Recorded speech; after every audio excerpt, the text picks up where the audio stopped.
దేవుడా నువ్వు నిజంగా ఉన్నావు, నువ్వు ఉన్నావు అంతే. అమ్మాయిని ఏదైనా అడగాలంటే అడగండి. ఇడ్లీలో చికెన్ తింటే బాగుంటుంది కదండి. చికెన్ తో ఇడ్లీనా? అదేం టేస్ట్ అక్క? ఏంటండి మీ తిండిగోలా? ఇక్కడ జరుగుతున్నది పెళ్లి చూపులు. అయ్యి బాబోయ్, నవ్విందంటే మనం నచ్చేస్తుంటాం.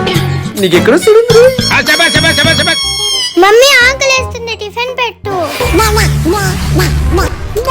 నీకెన్నిసార్లు చెప్పాలి నాకు పెళ్లి చూపులు జరిగేటప్పుడు రావద్దని? మమ్మీయా? మరి డాడీ ఎవడో? ఇంకెవరు? నువ్వే. ఏం మాట్లాడుతున్నావురా? నరాలు కట్ అయిపోయింది. నాకెందుకో ఎడం కన్నా అదురుతుంది. నువ్వు ఎక్కడికి వెళ్ళొద్దు మా. ముహూర్తం పెట్టించమంటారా బాబు? పెట్టండి, కానీ పెళ్లి కాదు, నా సావుకి. మీ అమ్మ గడుపులు మాడా.